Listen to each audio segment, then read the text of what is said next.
cost them in terms of their quality of life and quantity of life, for that Yes. matter. So that's after you retired, you got into sports marketing, Yes. and you've been involved in several Super Bowls and bringing them to this city and watching that event. That's the excitement of that? How has that transition been? Well, I think any professional athlete, actually any athlete, no matter if it was the high school, college, there was a certain amount of the adrenaline rush that you got competing. And you can't, no matter how much money you make, you can't manufacture that adrenaline. Sure. So anyway, moving from the sports field into, working with different organizations and creating events and bringing in high-level events like the Super Bowl, it is a lot of fun. Right. Well, that's cool. I mean, it's got to be a great deal. Oh, to be able absolutely. the Super Bowl coming to this city that Well, you've watched come from. It keeps you connected to the game. Right. And we all transcend. We have a lot of friends and the networking that comes from that. Everybody, listen, in the United States, sports is king. We know that. Absolutely. Actually, in the world, I mean, you have the World Cup and yeah. The Olympics, and companies, corporations, they want to be involved. They want to be, they love to be affiliated with athletic teams and greatness. True. Now you serve on as one of the members of the board of directors of the Tampa Bay Sports Commission. Yes. How has that been exciting to be a part of, and watching especially things like the Rays coming up and growing in this community? The Tampa Bay Sports Commission, which is great because they brought in both sides of the bay to work together on bringing outside events, especially in, if the economy's a little lean, really when you bring in major sporting events, and even more so than just, let's say, you have the Bucks here and the Lightning and the Rays, the fan base basically stimulates whatever economy you have. Right. When you do NCAA tournaments or ACC tournaments or youth sports you're bringing in new bodies. Right. Say people that, which is the bottom line impact. is renting hotel rooms. Yeah. All right. If they do that, then they're having dinner and they're helping the economy, and that's really exciting. Right. Now, there's been a lot of talk about Rays attendance not being all that great. I personally was at the David Price Cliff Lee. You look at these two guys going at it. Yep. There are 11,900 people in the stands Yep. for two guys that could be potentially winning the Cy Young. Yep. There's been discussion about moving those guys. What's your take on that? Well, one, that I was at the game the next night, as a matter of fact. All right. And again, it didn't sell out. And to me, it's a crime that you have the two best teams in the major league, and the Yankees are basically homegrown anyways, because of the Steinbrenner connections, and the Rays, that we didn't sell those games out. Right.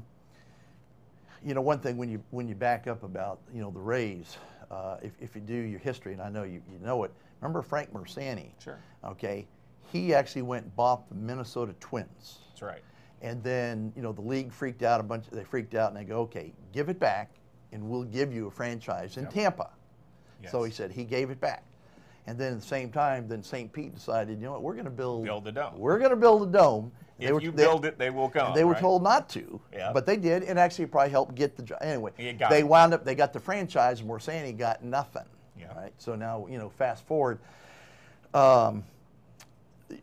Sometimes I've been to many games over there, and I will say, it's very nice sitting in an air condition. There's Tampa, no question about it. How many games do you lose if you don't have a dome? Well, you look at South Florida, and you see all the rain delays and the heat, and fans' participation. I would rather be air conditioned. Now, again, I'd love to see, like everybody else, I'd love to see a dome stadium, because there are certain nights, early in the season or late in the season, that you go, let's open it up, because I am one of Dick Allen, remember? Yeah, used to play with the Phillies. Yep. I liked his philosophy. He goes, if cows can't eat it, I don't want to play in it. I understand. So henceforth, I'd love to see real grass and but nothing like Wrigley or Fenway, but I understand it. It'll be interesting to see how it plays out, with people talking about West Shore or the Fairgrounds area or any of those kind of things. I would hope from, one, I'm one of those that I think it ought to move from St. Pete, because to me, when you draw the circle around the stadium, half of the stadium, half of your attendance, what are we going to attract? Fish? Yeah. All right. So, if it was more centrally located, and I'm not saying it's got to jump the bay, because, I want to give, Pinellas County, they made a big investment, and they got the Rays there. Yeah. But I like that Feather Sound area, maybe There the you Carolina go. area, There and you it go. works for both sides. That's so right. guys, Looks like we let's got get a your call act coming together. in. Let's see what happens here. Caller, go ahead. Welcome to Sports Sound Off. Yes, I have a question for Mr. Barry Smith. Go ahead. How you doing? I wanted to know if he had to do it all over again, would he rather be a PGA Tour golf professional or would he rather play football? Well, this is a phone call is definitely for my good friend John Rieger, who is a PGA professional, actually president of the PGA North section. You know, John, I'm a frustrated golfer, as you know, always trying to find that A game. I'll say that it was actually much easier catching footballs than it was hitting golf balls. With the money these tour players make, you know, not getting beat up, I might have liked to come back as a PGA Tour player. Thanks for the question. And anytime friends call in, that's You a got wonderful it. thing. You If got anybody else wants to weigh in the conversation, this is certainly the time. We're going to be talking a little bit more about what's been going on here the last weekend with Tampa Bay sports. And let's start with our headlines from the week. If anybody wants to weigh in on the Bucks, the Rays, your favorite college team, feel free to call or email us right now. The number to the studio is 254-7820, or you can email us at sportssoundoff@aol.com. But first of all, hey, the Bucks are 2-0. Really good. I mean, it's a wonderful thing. You know, I'm very surprised. Got this young team. I'm very surprised. You know, you got these really young team with no names. Yeah, these guys are, well, you know, exactly. Well, I mean, McCoy. Overall, yeah, Overall, but I mean, Josh overall, Freeman, you know. compared to, let's say, the heydays. I mean, Oh, you think yeah. there's really no marquee. No, there's no marquee guys, and they're improving. They're looking good. Yes. I am really impressed with that. I love the fact that these guys look like they're going to compete. And when you look at young guys meeting expectations and improving and learning their jobs, this is really exciting stuff. Now, of course, we've had the blackout, and last I heard, blackout hadn't been lifted for this week yet. No, you know, So- there's different spins on if that's good or bad.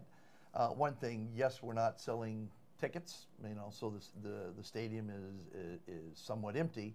But on the standpoint, back in the old days, here's a kind of a two-way split on this.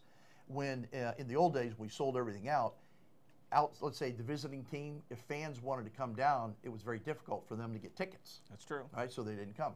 Well, it's teams like Pittsburgh. There's some teams that are coming down that are probably half the stadium is going to be, black and Yeah, gold. black and gold, But you know yeah. what they're doing? They're buying hotel rooms. Well, that's true. See, I so mean, there's an economic impact. Visitors Bureau will be happy and about that. so, right, so there's catch-22. That's true. That's true. That's very, very true. Well, let's do this. Let's keep moving forward. We're talking about the Bucks. I particularly am happy to see Josh Freeman doing Yes. as well as he is. Yes. He's a young guy who really, you know, he's a big quarterback. Yes. I saw him break some tackles over the weekend. You said, "My gosh, you know, this is a big kid." You know. 250 or whatever. Yeah. I mean, you know, Oh, he's my 6'5", 6'6". You know. We'd love to have a quarterback like that. Yeah. You think it's seen over the off, Yeah, you know, he off can the see over the defensive line. He's lineman and all doing that. great. You just Yep. love that. So And he's making some great reads. exactly. Yeah, I mean, he is. he's working his progressions. I am very, very pleased to see that.